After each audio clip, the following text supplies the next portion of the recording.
Thank you all for attending. Appreciate you being here. Tonight we have about 45 to 50 people, so this would have been a standing room only and dripping off into the other rooms type of event if we were holding this in our Heritage Center space. So we really appreciate you being here. Apologies. We're going to get that webcam right sooner or later.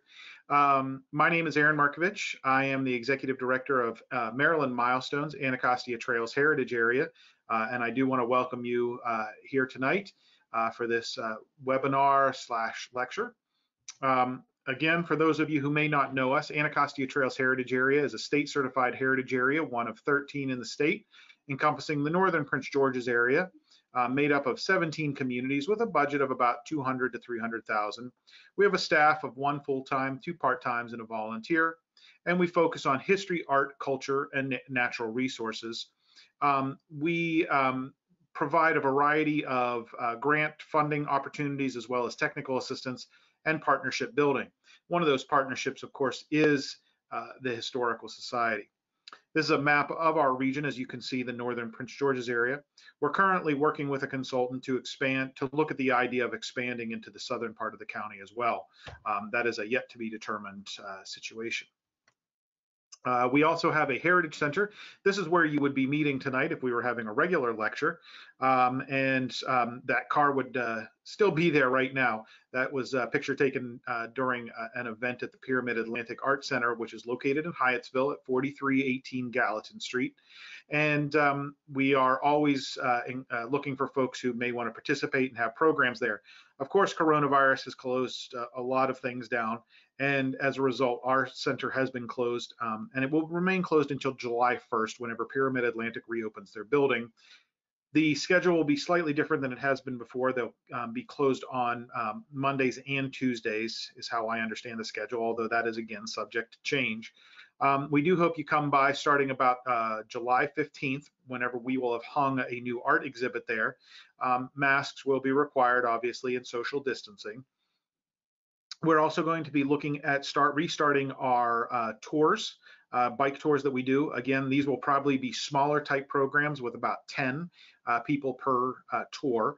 One of the first ones we'll be doing is related to women's suffrage, and particularly the march down US Route 1. We will have a follow-up lecture to that.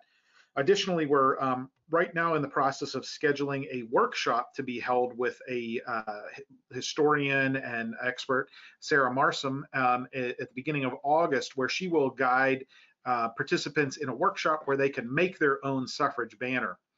So I do hope that you come and take a look at that as well. So look for that information. It will be coming out shortly, and we really hope that you can participate in it. So that's your background. That pays my salary for the evening. And so let's get on with tonight's speaker.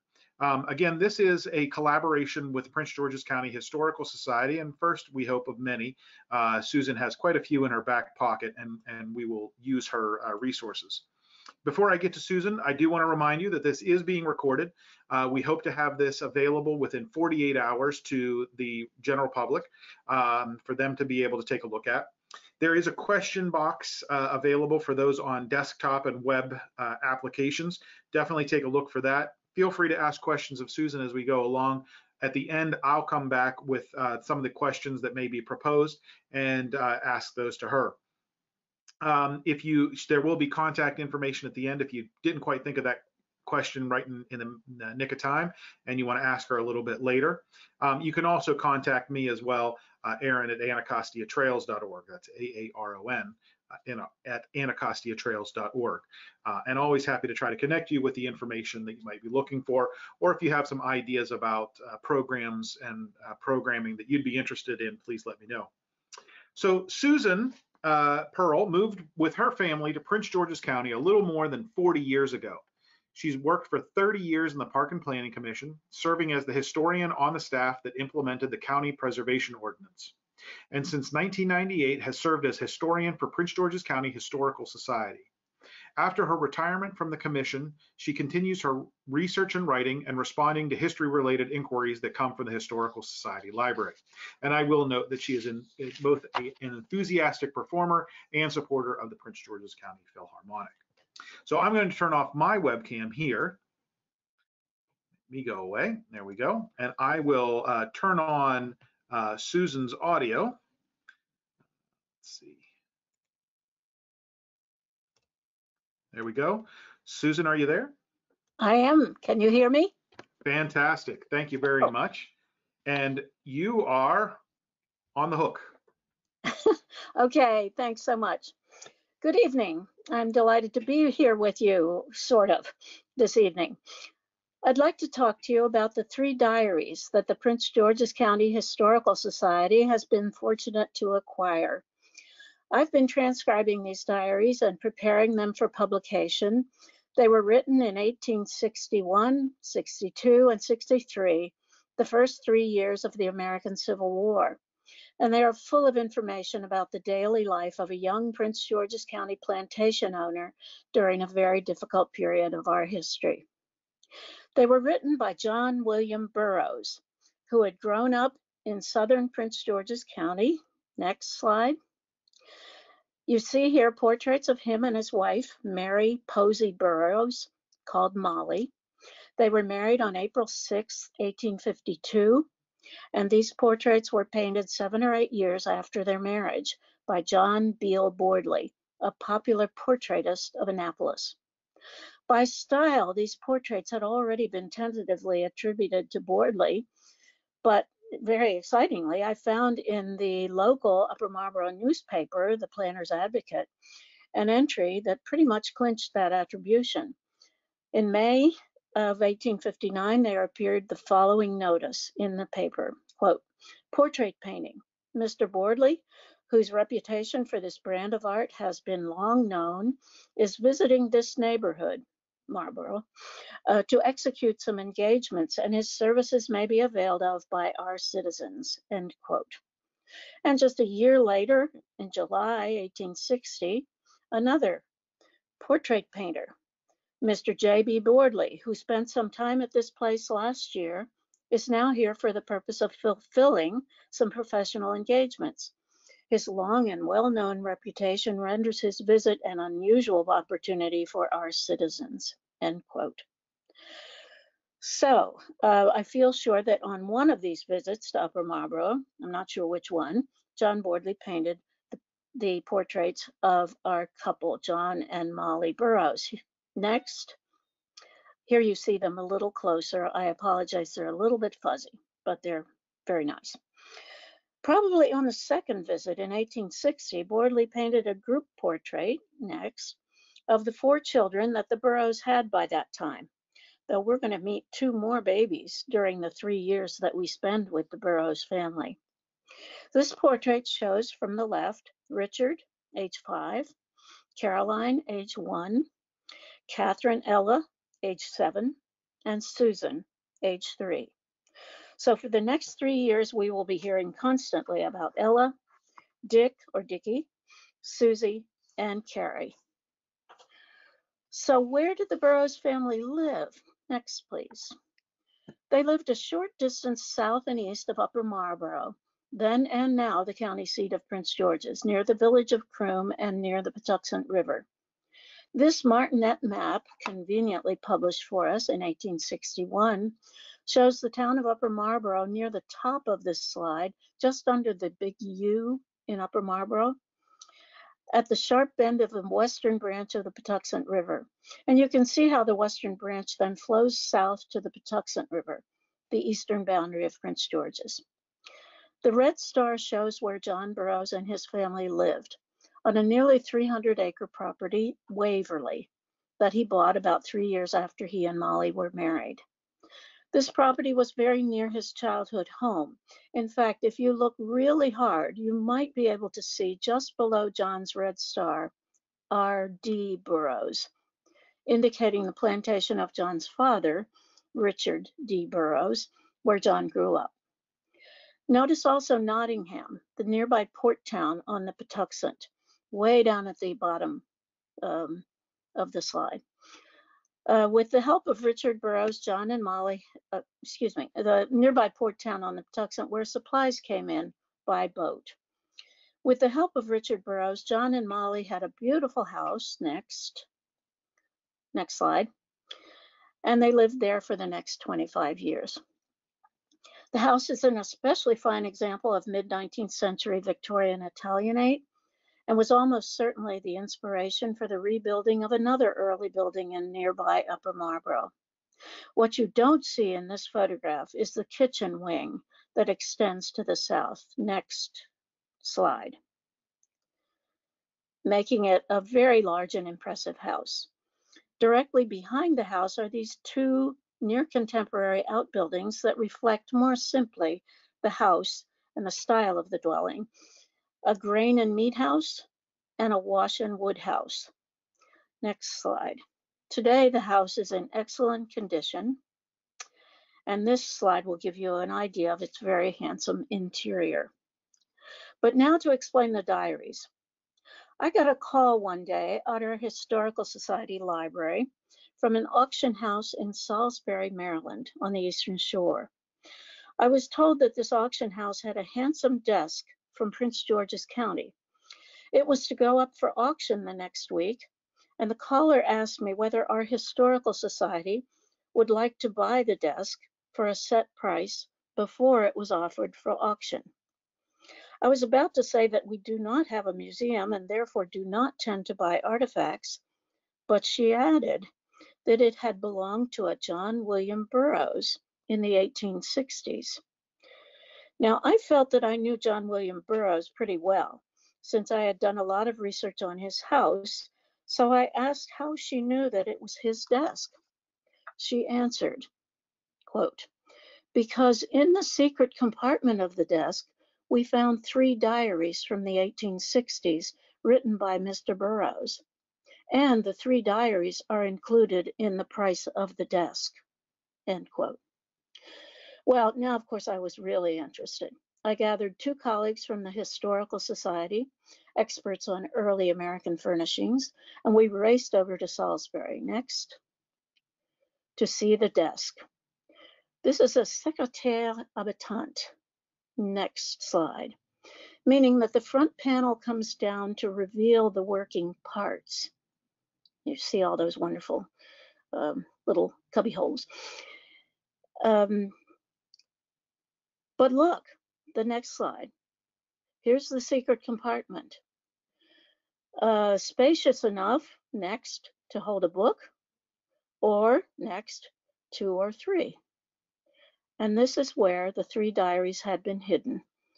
And these are the 3 diaries which the owners, direct descendants of John Burroughs, were willing to sell with the desk. My Historical Society colleagues fell in love with the desk, and I with the diaries, and so, of course, we bought the desk and its precious contents. Since then, I've been transcribing the diaries and creating plentiful notes to identify and describe the people, the places, and events that John Burroughs writes about. The rest of this hour, I'd like to tell you some of the really interesting things that I have found in them. Next slide. As we start out in January 1861, let's just review what we know about John William Burroughs and his family. John and Molly, married nearly 8 years, have 4 children, Ella, Dick, Susie, and Carrie. And we soon find out that Molly is expecting a 5th. They live on their small plantation called Waverly. Next slide, please. Near the village of Croom in southeastern Prince George's County. They have 26 enslaved people working this 280-acre plantation.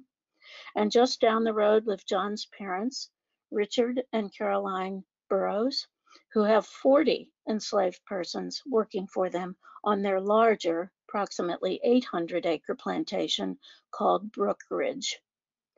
Residing with the younger Burroughs family at Waverly is Miss Sarah Branagh, governess, who teaches and takes care of the children. The family attends St. Thomas Episcopal Church in the nearby village of Croom, both Father Richard and son John serving at various times on the vestry.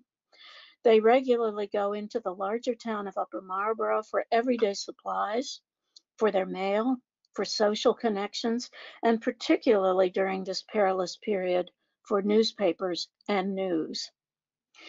Every day in his diary, John Burroughs records the work being done by his labor force, which he always refers to as the hands, mostly raising tobacco, but also corn and wheat, many vegetables and fruits, beef cattle, and hogs.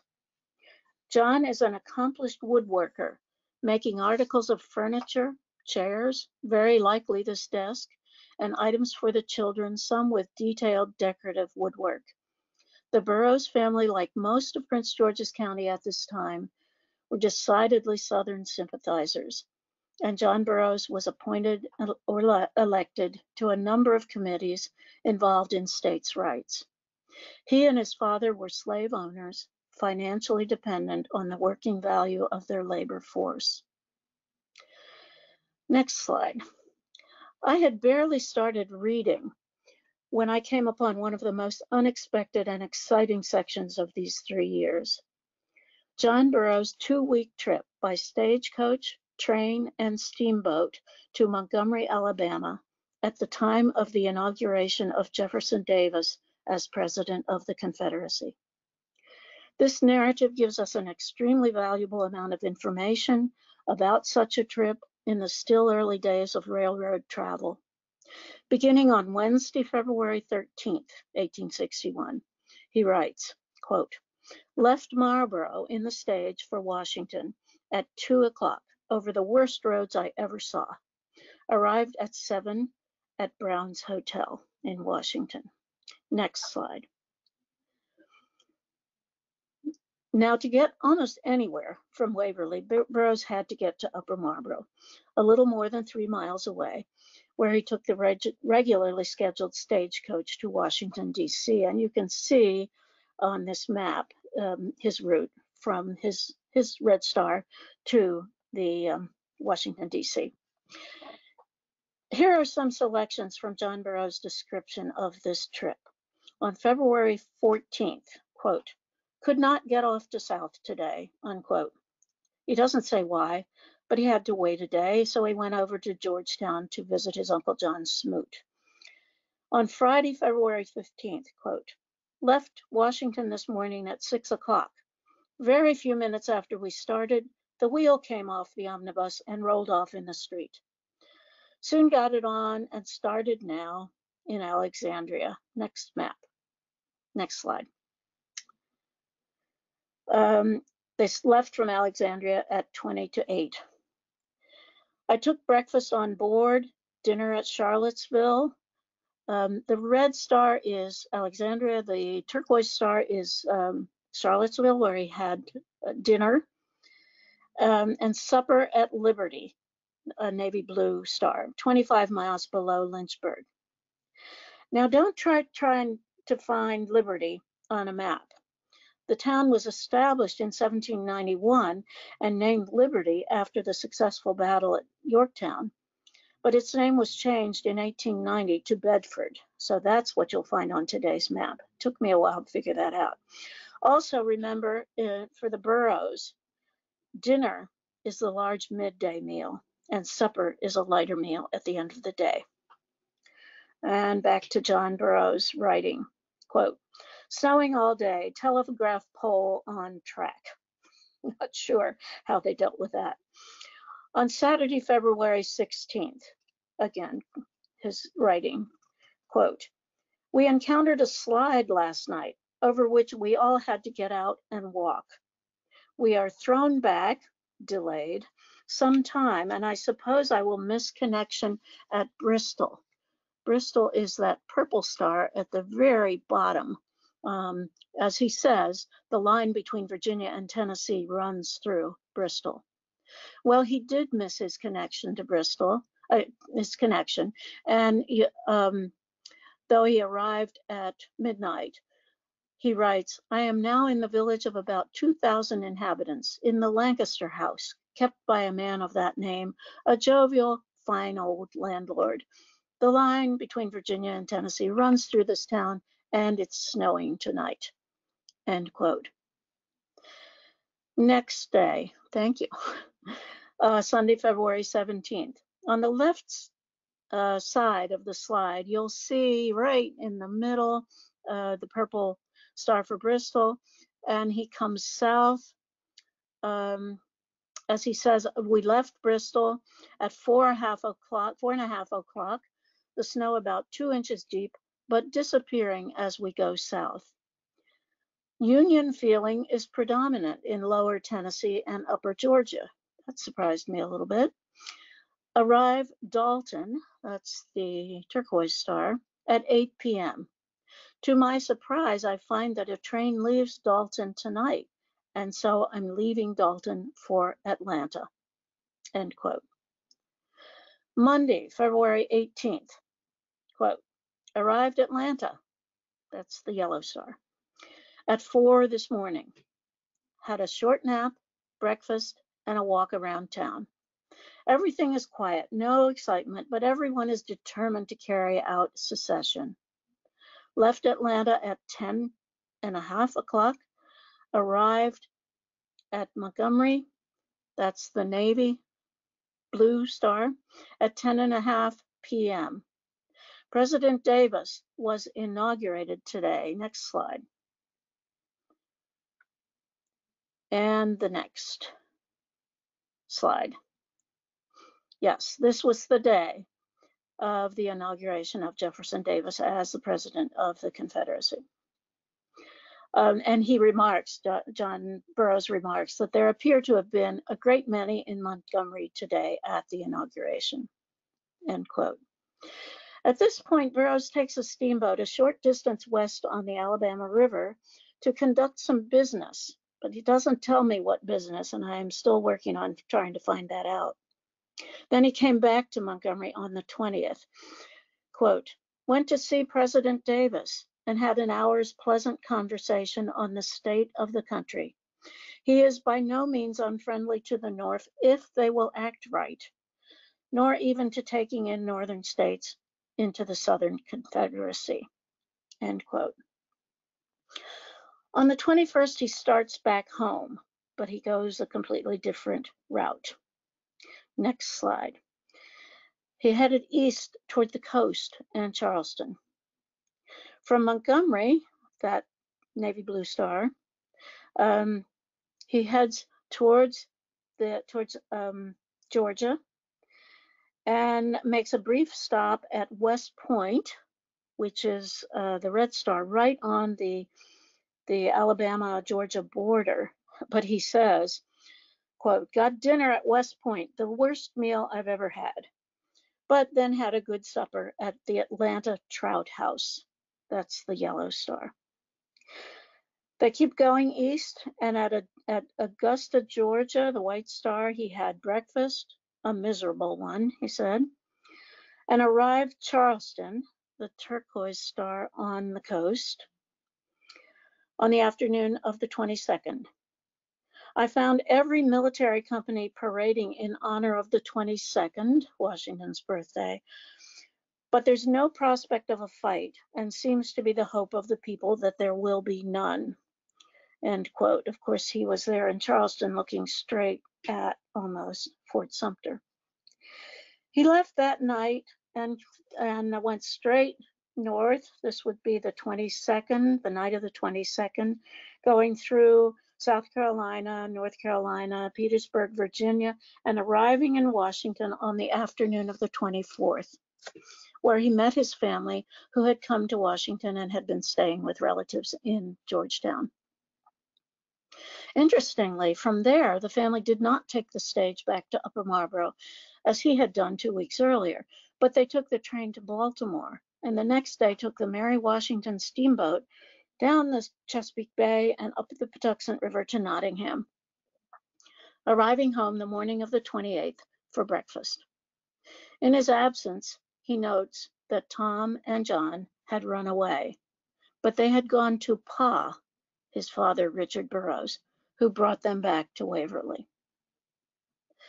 From here on, we see the daily life of running a plantation, visits with neighbors, church on Sundays, interesting little things like going over to Mount Airy, the home of the Calvert family, where Mr. Cecilius gave him some pie plant. Do you know what pie plant is? You're right, rhubarb. On April 6th, he has to send for Dr. John McCubbin, Dr. Mac, quote, after dinner for Molly. He just got here in time to bring the little stranger boy into the world, end quote. And a few weeks later, Reverend Gordon from St. Thomas Church came home with me to dinner and baptized the baby John William, end quote. The little boy would thereafter be called Willie. Next slide. A big affair took place in the town of Upper Marlboro on April 19th. And John Burroughs, Ella, and Dick, and Miss Branagh attended. He writes, quote, the day of flag presentation in Marlboro. The ladies presented the flag to the Planters' Guards, large display of military, end quote. And indeed there was. Groups of local militia that had been invited entered the town and gave it quite a martial appearance. The Piscataway Rifles, the Vansville Rangers, the Patuxent Rifles of Nottingham, and the Planters' Guard for the Upper Marlboro, all marching in full regalia. Next slide. The ladies of Upper Marlboro presented a flag for the Planters' Guard of silk, about 4 feet long by 2.5 in width, heavily fringed with gold. On one side, upon a blue field, the coat of arms of Maryland, a shield supported by 2 figures, one bearing a spade and the other a fish. On the reverse, the motto of the Guard, Deus et Patria, aut victoria, aut mors. God and country, either victory or death.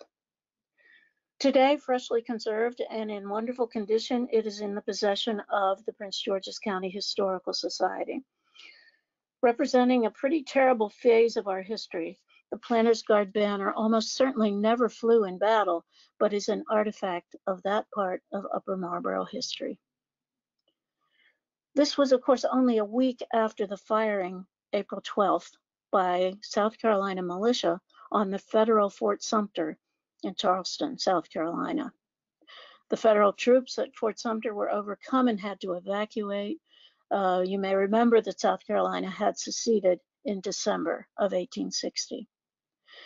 The Fort Sumter attack was considered the first battle that opened the Civil War, but John Burroughs, who hungrily reads every newspaper he can get his hands on, never mentions Fort Sumter in his diary. From here on, lots of things every day. Shopping in Marlboro, sickness in the immediate family and among the slaves, and lots of visits from Dr. Mac. All the time looking for news of the war as it goes on, though not very near to him. We learn that the Burroughs family attends the church in Marlboro, that would be Trinity, because of the renovations going on at St. Thomas, including plastering and new stained glass windows. They were ordered for St. Thomas, but they're 2 feet too long and have to be replaced. We read about the election for Congress on June 13th, Charles Benedict Calvert of Riversdale for the Union, B.G. Harris for states' rights. The election goes to Calvert, we learn, even in this southern-leaning Nottingham area. On the 4th of July, quote, a day upon which we ought to be celebrating our independence, but armies are now in the field fighting in our once happy land.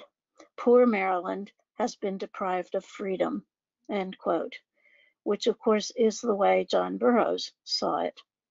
But again, goes right on without lifting his pen to record that the hands finished cutting wheat, raking, and binding wheat and putting it in shocks, end quote. We must race through the rest of 1861 to the eve of Christmas, when John Burroughs spends 3 days in Washington and Baltimore shopping for Christmas presents, toys for the children, gifts for his wife, and ends the year emotionally torn by the conflicts of the war. Quote, brother against brother, he writes, how changed since last year are things in our poor distracted country, end quote. He writes this, but takes comfort in the delight that his children have in their Christmas tree. Next slide. And so we come to the year 1862. I hope you can notice on the slide that he used a diary printed for 1861. and had to correct the date for every single day in the volume. Through this year, we followed John Burroughs in his regular farm work, details of his family, his woodworking projects, his eager search for news of the battles of the ongoing war. His diary tells us of his frequent short trips to Croom. Next slide. The village of Croom is only about 1.5 miles from Waverly, but it didn't offer as many possibilities as the big town of Upper Marlboro. The concentration of buildings you can see on this map indicates the village where John Burroughs does go on a regular basis. It was the location of his church, St. Thomas, and as a member of the vestry, he often went there to confer with Rector Samuel Gordon. It was also the location of John Coffran's store and post office. That's the store. Now let's look at the next slide, which shows the interior of the store. Another place often frequented by Burroughs for the purchase of tools and supplies for running the farm. Although for picking up mail, he didn't come to Croom. He normally sent his farm manager to Upper Marlboro, the principal post office service. One of my favorite passages from the diaries comes from the 1862 diary. It gives us a picture of a snowy March day at St. Thomas Church. Next slide. Surprisingly whimsical and charming writing in the midst of the tragic war news that he was faced with every day. He writes, quote, "Communion Day and plenty of singing, a very unusual thing in our little church. The quality, as I am not a musician, I will not judge. It is enough to say it was sufficiently loud. If there were any slumbering insects laid away in the old brick, awaiting the approach of genial warmth of the summer sun to bring them to life, they were probably prematurely aroused to meet an unwelcome snow, which we found rapidly falling after the service. At any rate, we all got home safely, with our hearing unimpaired." End quote. On the left is my favorite lovely photo of St. Thomas, but the church didn't look like this when the Burroughs family was there. The bell tower was added later in 1888. The church that John Burroughs saw was the original 1740s colonial main nave, which you can see in this black and white view. During the mid-19th century, as we've already learned, the church was going through a process of Victorianization. But the most noticeable thing about the 1862 diary is the fact that groups of pages of the volume have been carefully cut out of the binding. From May 27th through June 27th, and again from July 20th to September 4th. I cannot help wondering whether the first excision has anything to do with the fact that John Burroughs' mother died on June 15th. But I certainly have not yet been able to find a certain explanation of either of the excisions. Next. This shows the burial plot. Soon after Caroline Burroughs, his mother, died, John Burroughs set up a family burial plot at St. Thomas Church and ordered handsome and sturdy iron railing to enclose the plot. The railing was shipped by boat from Baltimore and received at the port of Nottingham in October and carried to the church where it was put in place. On the left is the large and ornate gravestone for John's mother. Perhaps you can read a little bit of it, Caroline Clarissa Burroughs. Beyond it, in the family plot, you can see a tiny obelisk erected in 1864 for 3-year-old Willie, the baby who was just born in April of 1861. He died in 1864.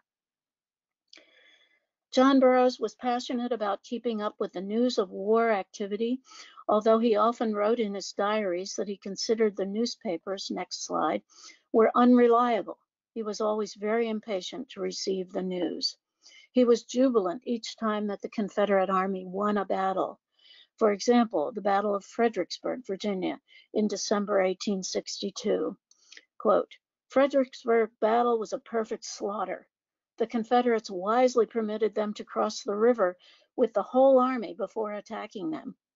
When they did, from everything I can learn, they plowed furrows through the Federal lines." end quote. What he read was correct. Robert E. Lee's smaller forces won a resounding victory over the much larger Union forces, raising Southern morale and bringing about a shuffling in the Union Army command. The year 1862 closed with a happy Christmas celebration at Waverly, though clouded, of course, by the sadness and tragedy of the ongoing war. John Burroughs wrote, "The children are in ecstasies over their Christmas tree. With the few things that I bought and those that Miss Branagh gave them, they have a very pretty tree. Their joy and satisfaction really repays one the trouble and little expense of getting a tree for them. Another Christmas has come, and how many of us have been deprived of near and dear friends since the last, with an unnatural war desolating our once happy country." Next slide. So on to the diary of 1863, actually written not in a formal diary, but a ledger book, which is also filled with expenses. This year opened, next slide, with the Emancipation Proclamation of January 1st, 1863. On January 2nd, Burroughs writes, next slide, "Mr. Lincoln has at last issued his Emancipation Proclamation and ended by calling God to witness its justice and constitutionality. Can a government prosper with such a man as its head? Grant it may be a brighter future than I anticipate." End quote. On January 9th, he writes, quote, "A great many Negroes are going off under the impression that they are to be free from Abraham Lincoln's proclamation." End quote. This probably indicates that Burroughs did understand that the proclamation did not apply to those enslaved in Maryland, a state that had not seceded. But of course, many Maryland slaves did take flight. A few days later, Burroughs writes, quote, "4 of my hands, Tom Bruce, Sue's Tom, Sam, and Letty, went off last night, together with 5 of Pa's Negroes, Cornelius, Daniel, Bob, Eliza, and last of all that I expected, Basil." Now, Basil had been the most trusted and highly regarded of Richard Burroughs' slave force, and John Burroughs had mentioned him often in his diaries. Burroughs goes on to describe his own concept of freedom, his way of life, the privileges that he himself considered he is being deprived of. He writes, "How different the Negro's freedom is. He leaves comforts, a good home, all for a tyrant Yankee master." End quote. It becomes very clear that our diarist, a steady, hardworking farmer, a responsible, affectionate family man, has no understanding of the concept of freedom from the perspective of members of his slave force. I'm sure that John Burroughs considered himself a good and thoughtful master to his workers. We have records of clothing, blankets, other necessities that he made sure they had, gifts at Christmas. We know that he called Dr. Mac whenever they were ill and made sure they were taken care of.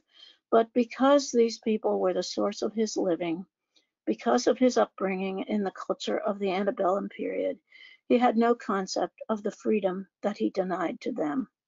John Burroughs should have learned from the fact that even Basil, whom he actually trusted and respected, leaped at the opportunity to escape early in 1863. That freedom and fairness could be as precious to the workers that he owned as they were to him. In the midst of this historic month, another child was born to Molly and John Burroughs. "Send for doctor for Molly this evening," he writes. "Her pains are slow and tedious, contrary to what they have always been with her. It is now 1 o'clock in the morning and the baby not yet born. But then, the doctor has just come down and reports we have a fine boy at 1:15 o'clock, January 5th. The baby would be called James Posey Burroughs and called Jimmy." John Burroughs follows the progress of the war. He writes that he will not look at the newspapers anymore because they either tell him nothing or tell him what he does not want to hear. But he then finds that he cannot bear the silence and sends his farm manager off to Upper Marlboro to pick up the latest newspaper. Next slide. He writes of the death of the son of his neighbor, who had left his place as a student at the Maryland Agricultural College, now the University of Maryland, to join the Confederate Army. And after attending the funeral, John Burroughs wrote in his diary, expressing the view probably of the typical Southern sympathizer, quote, "I attended today the funeral of the son of Colonel John Waring, who left his home just a few short months ago to avoid oppressions of a tyrannical government, to share his fate in the glorious cause of freedom from that tyranny, but is now no more. His body was brought home and placed among his friends today, which I felt it my duty to the troubled family and the cause he espoused to witness." End quote. Next slide. And the war continued. At Chancellorsville, April 30th to May 6th, another Confederate victory for Robert E. Lee, but very heavy losses on both sides. Burroughs wrote on May 7th, quote, "Hooker has been driven back over the river from Fredericksburg, and then news came the next day, news terrible to Southern sympathizers, of the death of Stonewall Jackson. Quote, hope it is not so," he writes. The next day, he and his son Dick rode to Marlboro and found the news confirmed, quote, "General Stonewall Jackson is dead." End quote. For Burroughs, news of the war began to get worse and worse. He followed the news closely, but on July 6th, when he finally learned about the siege of Vicksburg and the end of the siege, and then Gettysburg, he wrote, quote, "Rode to Marlboro this evening after mail. News from the armies under Lee and Meade is very unsatisfactory indeed. If all in the papers were true, Lee's army is on the verge of certain destruction." End quote.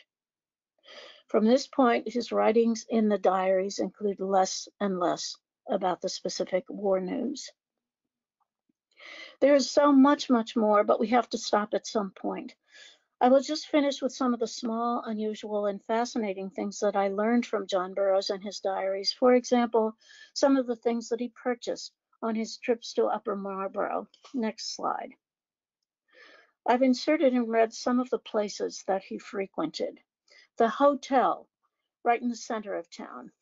The venerable Marlboro House, there's a picture of it right above the word hotel. A magnificent building from the mid-18th century with a varied history, replaced in the 1950s by a parking lot. But in the mid-19th century, a popular hotel and restaurant. John Burroughs went there very often for meetings and more often for dinner there with friends. He attended Trinity Church at the lower edge of the slide on Sundays when there was no service at St. Thomas. At the 4 stores that I've indicated, Wilson's, Belton Williams, Hall and Anderson's, and then to the right that of Mr. Scott, who also ran the post office, and also the barber where he took the children for haircuts. 10 cents for each child, 20 cents for his own. And from James Harper's Pharmacy at the intersection in the very center of town, I learned some things that I had not known about. Sal aeratus, straight out of the Latin, aerated salt, a leavening agent, precursor of baking soda. He bought Congress water. Congress water? I couldn't imagine that. A popular saline mineral water from the Congress Spring at Saratoga, New York. Very popular. And blue mass, a syrup mixed together by the pharmacist and used for constipation, toothache, parasitic infestations, the pains of childbirth, and who knows what else. Its ingredients were licorice, honey, and dangerous levels of mercury. In closing, next slide. Like many plantation owners after the end of the Civil War, John Burroughs did lose his property. He hired several of the people who had worked for him before they were freed. He took out loans. The 2 little boys that were born during the diary years, Willie and Jimmy, died when they were very young. But he and Molly had 4 more children, the last born in 1872.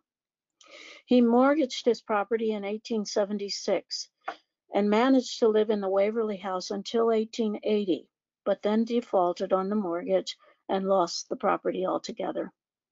His father had died in 1870, leaving his home property, Brookridge, to his son John, who in 1880 moved his family to Brookridge. John Burroughs died in 1884 and is buried with other members of his family at St. Thomas Church Cemetery. Thank you. In closing, I would like to invite you someday, but probably not before the end of July, to our Historical Society Library, which is located in the lower level of the Greenbelt Library branch. Of course, it's closed now, and we don't know for sure when it will reopen. But we are continually responding to inquiries directed to our email address, which you can see on this slide, info@pghistory.org. Thank you very much. Good night. Thank you very much, Susan. That was wonderful. I know that everybody was absolutely glued to their web devices listening. If you have questions, now's a great time to post them. We'll give folks a minute or two to review these and think about what kind of questions they might have, and to ask Susan. Again, and I'll just let those roll in for just a second. Susan, can you just tell us again the actual diaries? Those are still in the possession of the Historical Society? That is correct. Great. Okay, so we have one from Leslie asking, do you know of any living relatives? Yes, we've been in touch, or I've been in touch with a number of people. Unfortunately, some of the people I would most like to have talked to have aged and left us. But yes, we have been in touch with a few people from the family.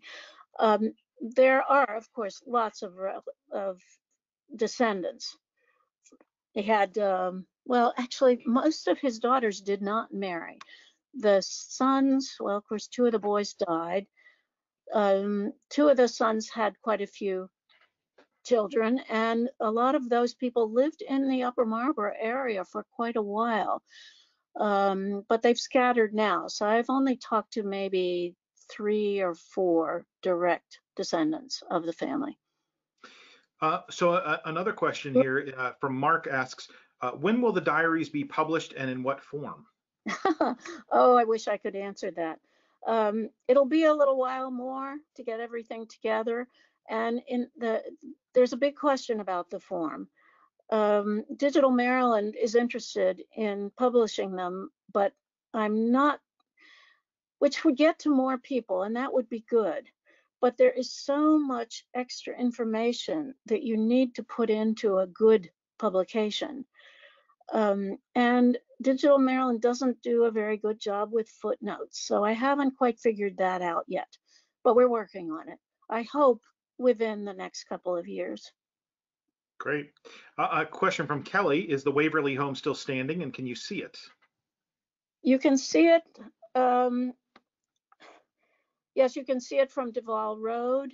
It's in very good condition. Yes, it is still standing. It's been restored beautifully. Beautiful house. It's kind of hard to see, but yes, if you know where to look, you can see it. In private ownership, I assume. Yeah, in private ownership, yes. Okay, so a question from Franklin. Hi, Franklin. How are you? Do you think Burroughs went to meet Jeff Davis to secure a government post? Oh, I never even thought of that. Do you have information on that, Franklin? Let me know.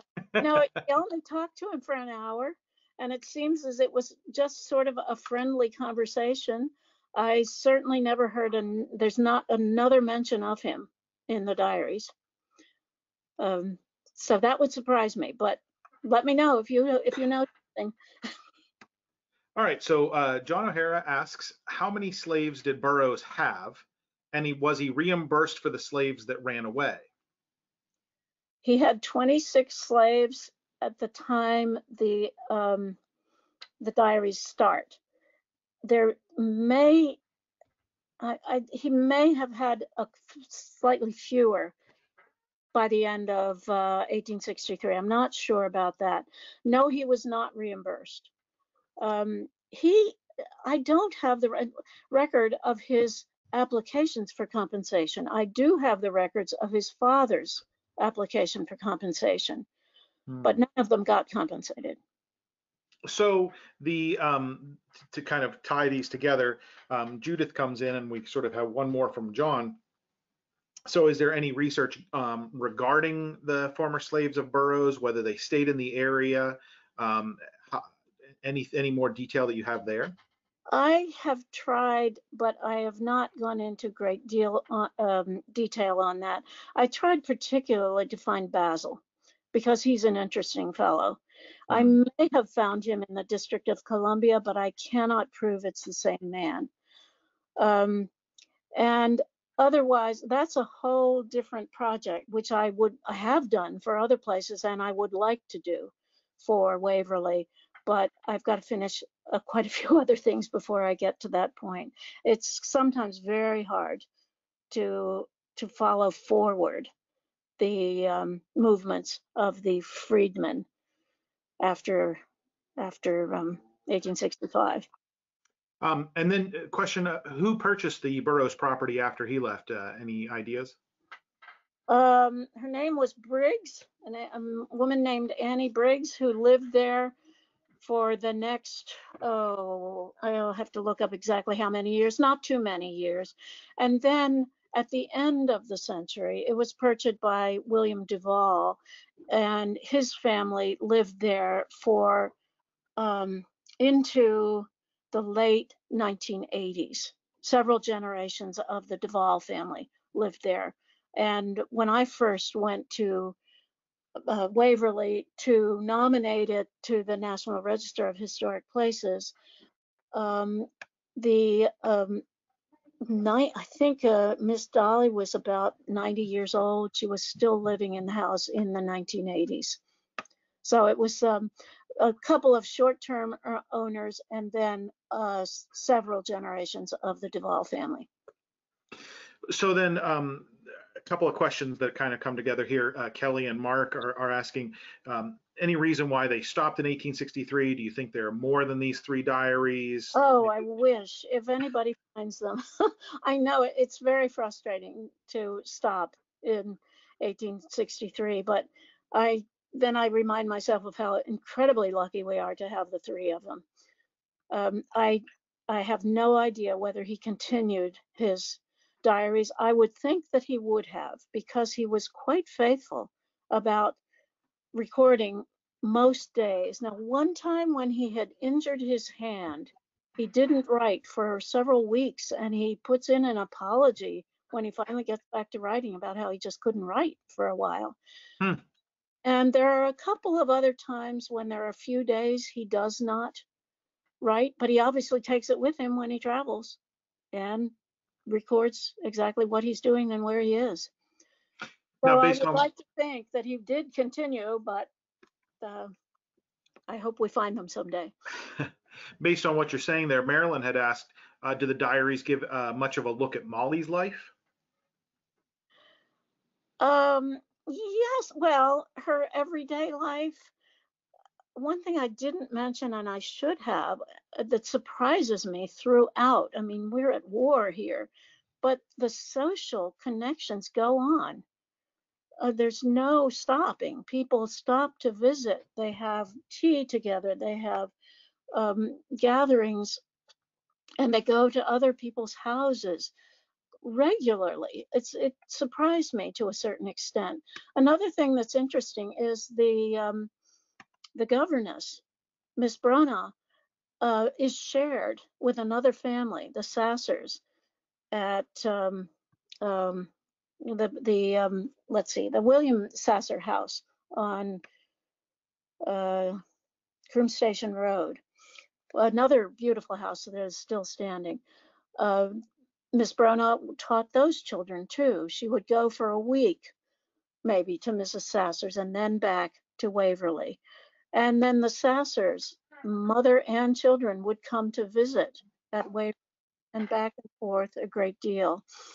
And of course, John Burroughs usually met his friends in town, but sometimes his friends would come to the house or he would go there. He often went to Nottingham. He would take the children with him to play in the water and to go fishing. And he and the doctor, Dr. McCubbin, were great friends. So they spent a lot of time together. But Molly, the question was about Molly. She would go with him on shopping expeditions occasionally. Usually he did it himself, but she would tell him what she needed. And she, not much personal about Molly. That is true. I know very little about her family. Interesting. I'm trying to find out a little bit more. So maybe two more questions here. A question: what sort of crops were raised on the Burroughs property? Well, mostly tobacco, but as I said, corn and wheat in considerable abundance. They did have an apple orchard. Now he mentions the amount of apples that they picked, and I don't remember it, and I won't be able to find it in a minute, but a very goodly amount. And of course, the regular vegetables. They had, he talks about his beef cattle pretty frequently and hogs. They have a collection of hogs. And in the winter, he talks about the processing the hogs. The children have rabbits, and he hires somebody to build them a rabbit house. But those were the main crops: the tobacco, wheat, and corn, and the fruits and vegetables. So then the last sort of question, and then we have more of a comment, but the last sort of question is, was there any implication as to why he did or didn't join the Army or participate in any of those military activities? Well, he was not drafted. He does talk about that. I have to look into the rules now. Now, he was 34 years old, and he had 4 or 5 children. He had his 34th birthday, he tells us very conveniently, on June 26, 1863. So I don't know whether there was a cutoff in age, but no, he was not drafted, and he never says anything about joining the Army. He does talk about some of the young men from the neighborhood who did leave, and the ones he talks about, of course, went south to the Confederate Army. The last one is more of a comment. Whenever you were talking about some of the enslaved persons from Blake mentioning how they did research on a free black who was married to an enslaved woman named Grace Kelly. They were associated with St. Thomas. Their wedding had to be repeated, one Catholic and one Protestant, and they went free at the time of emancipation, and found that information in the Federal Archive. So interesting stories that are out there. I'm going to end with the last question, which is actually for me, and that's first a thank you from everybody who has posted comments, and I'm sure the other 50 plus folks who are here. Again, a massive crowd, so thank you all for being here. It was a wonderful lecture. Again, we hope to have Susan repeat this with some future programs in the coming weeks and months. And the question was, is this being recorded to share with people who could not join tonight?